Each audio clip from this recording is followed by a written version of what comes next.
Céline, je voudrais vous poser une question peut-être un peu naïve pour commencer. Pourquoi est-ce que vous avez fait paraître ce nouvel ouvrage, D'un château l'autre? Dame, évidemment, c'est surtout pour des raisons, il faut bien le confesser une fois de plus, pour des raisons économiques, pour parler gentiment, que je suis l'objet d'une sorte d'interdit depuis un certain nombre d'années, et que, en faisant paraître un ouvrage qui est malgré tout assez public, puisqu'il parle de faits bien connus et qui intéressent tout de même les Français, puisque c'est une petite partie, toute petite, mais enfin quand même, une petite partie de l'histoire de France. Je parle de Pétain, je parle de Laval, je parle de Sigmaringen. C'est un moment de l'histoire de France, qu'on veuille ou non. Il peut être regrettable, on peut le regretter, mais enfin, c'est tout de même un moment de l'histoire de France. Ça a existé, et un jour on en parlera dans les écoles. Oui, nous y reviendrons d'ailleurs tout à l'heure si vous le voulez bien, mais j'aimerais quand même que nous abordions pour commencer le problème littéraire. Nous sommes intéressés de savoir, moi je le sais puisque j'ai lu votre ouvrage, mais ceux qui ne l'ont pas encore lu se demandent certainement si cet ouvrage ressemble pour le style, par exemple, d'abord à vos anciens ouvrages, au Voyage, par exemple. Il est difficile de changer le style, c'est même impossible. Les peintres, paraît-il, changent de style, mais enfin, oui, les écrivains aussi. Moi, je ne crois pas que ça me soit arrivé. N'est-ce pas, l'histoire, l'affaire du style, si j'ose dire, m'intéresse plus spécialement. Ça m'intéresse plus spécialement parce que je suis un styliste. J'ai cette faiblesse et je crois que c'est une faiblesse peu répandue. Mais il faut dire que c'est ce qui est le plus difficile, le style, n'est-ce pas? C'est envoyer des messages ou des pensées profondes. Je n'ai qu'à ouvrir un ouvrage spécialisé, j'en ai plein, n'est-ce pas? Et j'ai qu'à regarder dans la médecine, je vais être plein, je vais facilement briller, étinceler, n'est-ce pas? Non. Donc je suis un coloriste, n'est-ce pas, de certains faits. Alors, je me suis trouvé devant des circonstances où, par hasard, la matière à décrire était intéressante. Proust s'occupait des gens du monde. Je me suis occupé des gens qui venaient à ma vue et à mon observation. Et alors, j'ai décrit leurs petites histoires avec un style qui, paraît-il, est le mien. Oui. La littérature est donc pour vous d'abord une affaire de style. Et quand vous dites style, vous le distinguez de l'histoire proprement dite. L'histoire, je la conforme absolument au style, de même que les peintres ne s'occupent pas spécialement de la pomme, n'est-ce pas?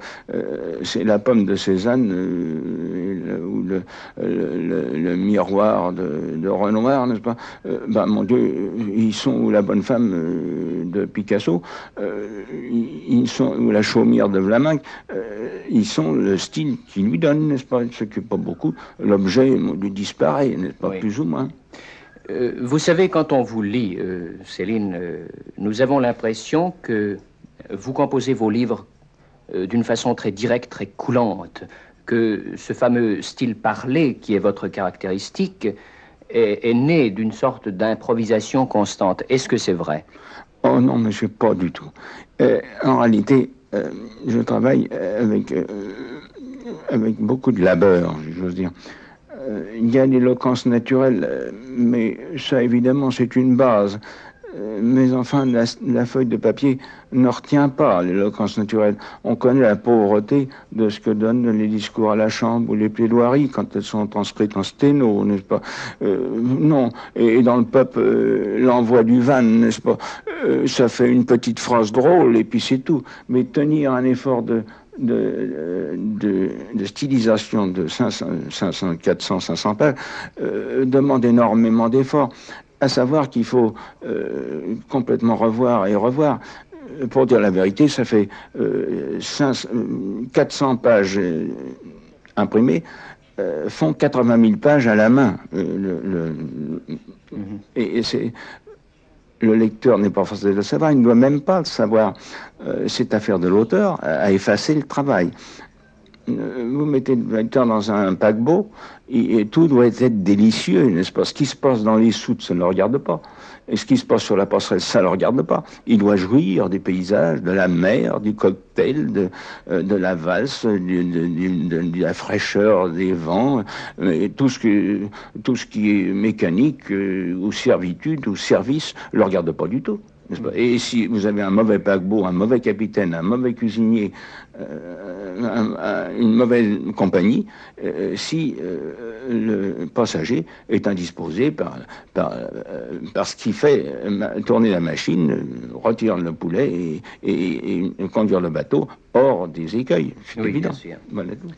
En vous entendant donner une importance aussi grande au style, on pourrait croire que vous êtes d'abord disons le mot, un esthéticien. Mais cela ne me satisfait pas, en tout cas pas, parce que j'imagine que la littérature pour vous a tout de même d'autres utilités. Elle a par exemple celle de vous situer, de vous reconnaître au sens premier du terme. C'est tout de même une chose importante. Vous écrivez, ça n'est donc pas... Vous n'êtes pas un mandarin de la littérature. Vous êtes au centre même de vos ouvrages. Monsieur, là, nous touchons une notion très délicate. Je crois que j'ai eu, inconsciemment sans doute, mais j'ai eu grand soin de ne pas être mandarin de la littérature. Je l'ai, pour ainsi dire, cherché. Et pour tout avouer, et si je me suis dit mis tant de gens ados, l'hostilité du monde entier, je ne suis pas très certain que ce ne soit pas volontairement, précisément pour ne pas être populaire et ne pas avoir à être flatté par un tel et prendre de l'importance, ce qui est une chose hideuse, n'est-ce pas? J'ai donc cherché, pour ainsi dire, la modestie et même la réprobation générale. Je ne peux pas dire que je l'ai absolument cherché, mais c'est trouvé. Si j'avais voulu l'éviter, il était bien simple de l'éviter, je n'avais qu'à me taire. Je ne me suis pas tué en 37 ou 38, je n'avais qu'à me taire, on me laissait bien tranquille. Je me suis mis dans une histoire bien horrible, et puis cela m'a valu un détachement et une hostilité totale, n'est-ce pas? Mon Dieu, dans laquelle je suis, ainsi dire, le mandarin, si vous voulez, dans l'opprobre, puisque je vois actuellement, par exemple, même des gens que l'on m'a considéré pour avoir été collaborateurs, qui me honnissent absolument, n'est-ce pas? Et qui reprennent les mêmes calomnies que les partisans de M. de Gaulle ou de monsieur résistant quelconque. Évidemment, je suis isolé, pour ainsi dire. Et isolé, c'est pour être plus en face de la chose.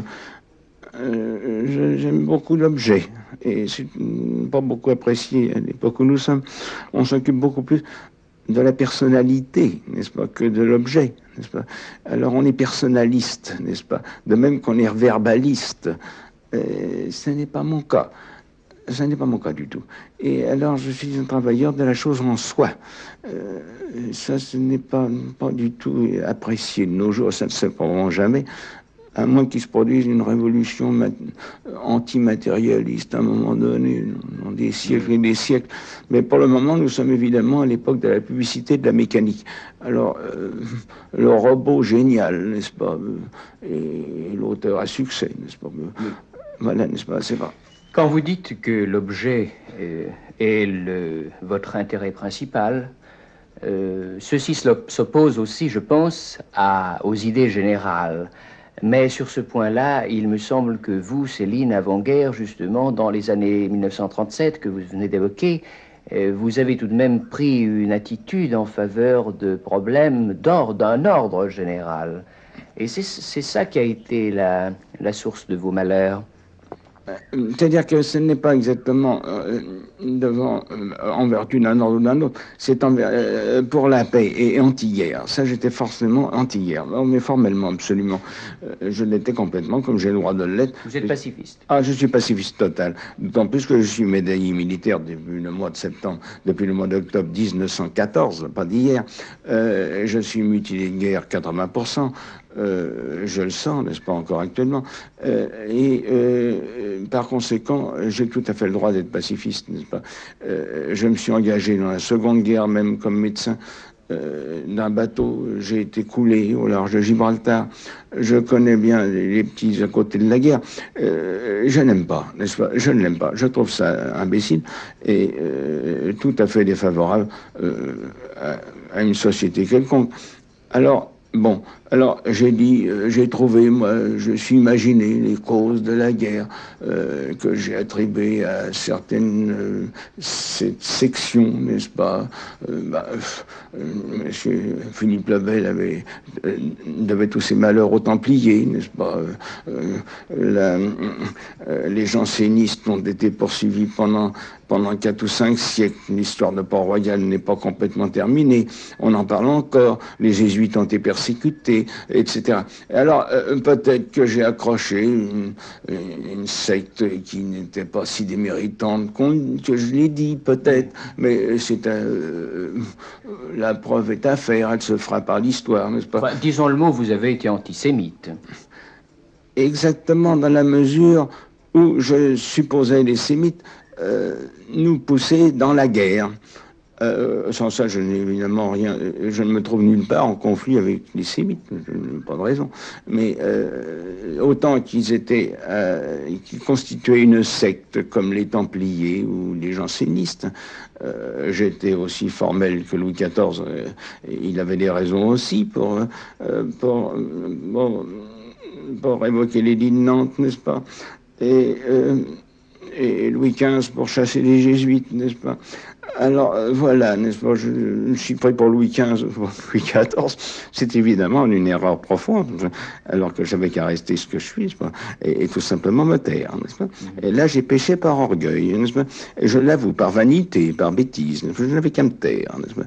Et ce sont des problèmes qui me dépassaient de beaucoup. Je suis né à l'époque, on parlait encore de l'affaire Dreyfus, n'est-ce pas? Tout ça, c'est une vraie bêtise dont je fais les frais.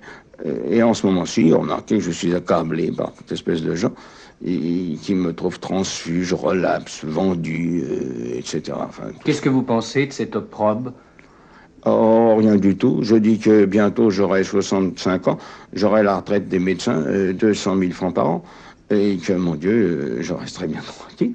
Je serai parvenu tout de même à passer à travers la plus grande chasse à courre qu'on ait organisée dans l'histoire.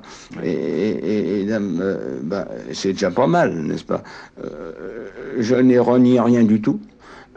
Je ne change pas d'opinion du tout. Je mets simplement un petit doute. Mais il faudrait qu'on me prouve que je me suis trompé. Et pas moi que j'ai raison.